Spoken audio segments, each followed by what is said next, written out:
Hello and welcome to The Deduction, a tax foundation podcast. I'm your host, Kyle Hulehan, and today we are back again with our co host, Erica York, Senior Economist and Research Director. Erica, how are you doing today? Hey Kyle, doing well. Last work week of the year. How are you? I'm good. Excited for a little bit of a break for us, and hopefully a little bit of a break for everyone else. It's the Christmas season. That means the new year is coming up very soon. So today's a little bit of a primer for 2025. We want to let people know what dates they should be aware of, what's coming with taxes in 2025.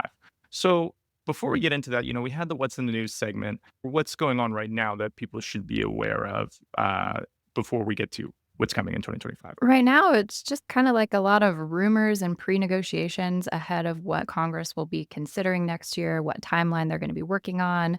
We're seeing some disagreement between House lawmakers and Senate lawmakers as far as what they want to prioritize first.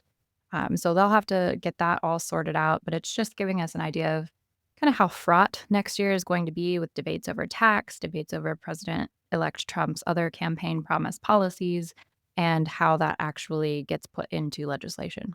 Then what are some of those dates that people should be aware of?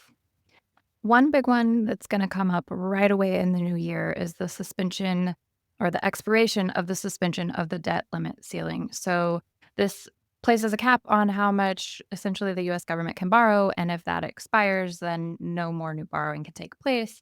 The Treasury Department has some special measures they can do to continue making payments as needed, but ultimately means Congress is going to have to lift the debt ceiling again. And that's coming like first thing in January when they get back to town. Of course, then we have the inauguration of President Trump coming up in January. And from then, it's really up to Congress how quickly things move. There's been talk about doing a reconciliation bill within the first 100 days. There's also been talk about two reconciliation bills done next year, one to address tax, one to address other policies. The dates on those, there's going to be urgency associated with that. But with big moving pieces of legislation like what we're expecting to see in 2025, it'll be really hard to get that done early. So I would expect we see that process stretch out to the summer, maybe even to the fall. Of course, the big deadline that matters on tax is at the end of 2025. So after December 31st next year, all of those individual provisions from the TCJ expire, the estate tax provisions expire, and several business tax provisions become tighter or get a little bit worse. And so ultimately, that's the real deadline for when tax needs to be wrapped up. Ideally, before that a little bit, so people can plan and not have a surprise about what their tax is going to look like in 2026. And, maybe we've talked about this quite a bit. We've talked about, TCJ expiring.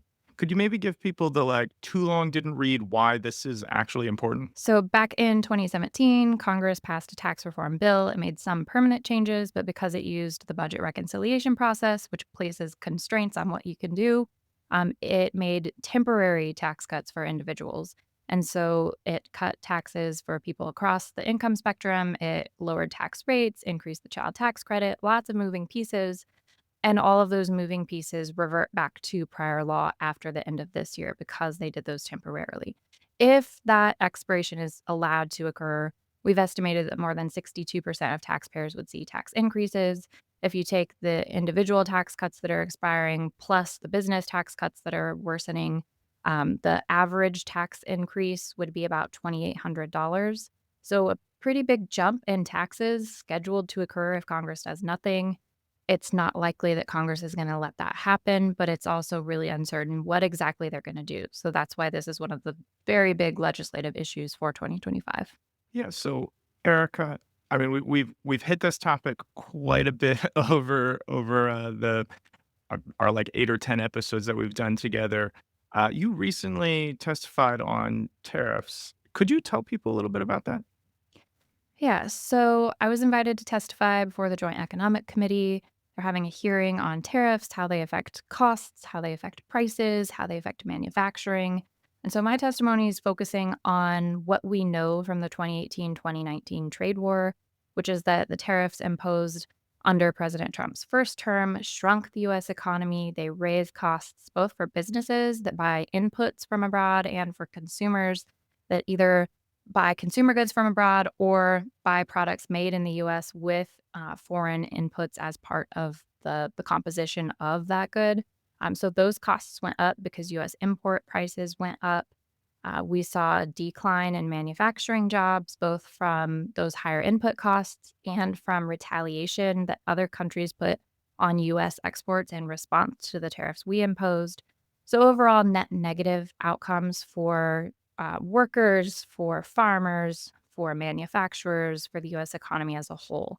And, we have a lot of tax policy reforms that could be on the table that would meet these goals that tariffs are supposed to do, but don't actually. So whether it's, boosting manufacturing productivity, increasing incentives to invest in the US or locate production in the US, there's a lot that can be done in a simple and neutral way in the tax code, like full expensing for capital investment, full expensing for research and development, that do not come with all of those downsides that tariffs come with and that actually would result in these better outcomes. And so my testimony focused on kind of those 2 points, the negatives of tariffs. We know they don't work, and here are some tax policy ideas that we do know work, and could better achieve these goals. I feel like sometimes this stuff can be so elusive or it seems a little abstract. But correct me if I'm wrong. I think it was washers or dryers or something that the price of tariffs actually affected. Like something people are buying in their everyday lives. This isn't like, metal or building or steel, which were things that were affected, I believe. But there are things in people's real lives that they will be purchasing that could be affected by tariffs. Absolutely. Yeah. The first Trump administration put tariffs on washing machines. And big surprise, the price of washing machines that you buy at the store went up. And one study found that even the price of dryers, which were not subject to tariffs but are sold often in a package with washers, went up too. So not only did you have to pay more for your washer, because you had to pay more for your washer, that gave companies room to make you also pay more for your dryer. And so consumer costs went up across the economy by billions. Now you'll hear tariff proponents say, yeah, but this resulted in us saving a few jobs. But if you look at how much consumers had to pay to save a job, we paid more than the person working in that saved job was actually earning, which just shows how much economic loss is occurring for us to pay so much more to save one job, rather than for us to look at reforms that would boost productivity, boost these growth incentives in a way that grows the economy rather than that's just redistributing income from consumers to protected sectors. And, if you look at one of the complicating factors here that makes it hard to produce washing machines in the United States is that we place tariffs on steel, which are one of the things that you have to have access to make a washing machine. So we're increasing the cost of steel for the companies, which makes it even harder to produce, which again adds to the ultimate price that consumers pay. So tariffs are a really bad tool for the goals that proponents want to achieve with them. Yeah. So we just couldn't finish the year without talking about tariffs a little bit more. Erica, it's been really great doing our podcast this year. We will continue into 2025. We're going to cover everything that's going on in taxes. It's going to be a very, very big year. Thank you for being on the show today with us. Yeah, thanks, Kyle, and happy holidays and happy new year to everybody. Yes, happy holidays, everyone. And before we sign off, as always, if you have any burning questions on taxes, you can send them our way via email to podcast@taxfoundation.org, or you can slide into our DMs at deductionpod on Twitter. Thanks for listening.